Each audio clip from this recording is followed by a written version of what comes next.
Habituellement, Aurore revenait de l'université aux alentours de 17h. Mais depuis 2 semaines maintenant, elle rentrait toujours entre 18 et 19h passées. Daphné, son amoureuse, savait que ce n'était pas habituel pour Aurore de revenir si tard. Pas habituel non plus de ne pas expliquer pourquoi. Mais il n'y avait pas que ça. Aurore parlait de moins en moins. Elle ne racontait plus ses journées en détail. Elle s'arrêtait à des banalités. Elle avait aussi changé le code de son téléphone et faisait d'ailleurs plus attention à ne pas le laisser traîner. De temps en temps, elle se faisait appeler. Mais elle ne répondait plus dans la chambre. Elle allait toujours sur le balcon, où elle parlait d'une voix basse. Peut-être que Daphné surinterprétait.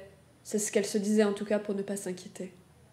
Elle préférait penser que la faute venait d'elle, qu'elle pensait trop, inutilement, mais que leur relation était toujours la même. Aujourd'hui, quand Aurore revint, il était déjà 19h. Aucune d'entre elles ne mentionna l'étrangeté de la situation. Elles agissaient normalement, comme à chaque fois. Tu vas bien? Tu as passé une bonne journée? Oui, et toi? Tu lis encore les méthodes de Silverton? Tu sais, j'ai appris plein de choses. Oh, je te raconterai. Je vais me faire un café. J'arrive. Aurore part préparer son café. Puis, lorsqu'elle revient, elle se met sur le rebord de la fenêtre pour le boire. Pour détendre l'atmosphère, et parce qu'elle craint le silence, Daphné parle de sa lecture, tout ce qu'elle a appris aujourd'hui.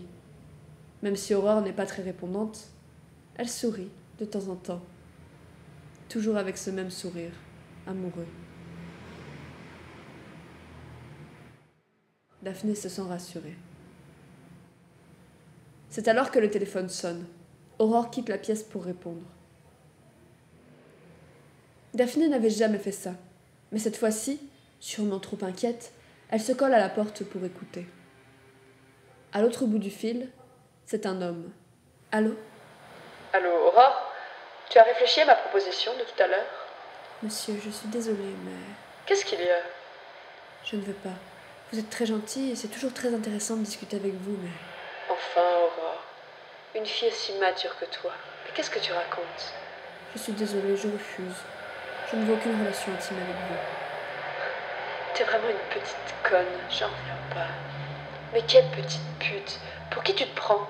Je suis désolée. Mais j'en ai rien à foutre que tu sois désolée, salope. Ne t'étonne pas si tu ne valides pas ton année. Sale pute. Il raccroche. Daphné part se rasseoir, sans trop comprendre ce qu'elle vient d'entendre. Quand Aurore revient, elle n'arrive pas vraiment à faire comme si tout était normal. Alors, elle s'assoit à côté de Daphné. Elle lui raconte tout. C'est un de ses professeurs d'université. Ils avaient pris l'habitude de discuter à la fin de son cours. Mais elle avait senti, peut-être pas assez tôt, qu'il voulait se rapprocher d'elle. Alors, il avait pris son numéro. Au début, c'était pour continuer leur discussion. Mais progressivement, il lui envoyait des « J'ai hâte qu'on se revoie demain. Tu es une très belle femme. Tu me manques. C'est fou, j'ai rêvé de toi cette nuit. » Puis, il l'appelait au téléphone. Il la retenait longtemps à la fin des cours. Et récemment, il tenait à la raccompagner. Cette fin d'après-midi, il lui avait proposé de coucher avec elle. Et elle venait de refuser. Et voilà que maintenant, il la menaçait si elle n'acceptait pas. Alors Daphné lui demanda « Pourquoi tu ne m'en as pas parlé plus tôt ?»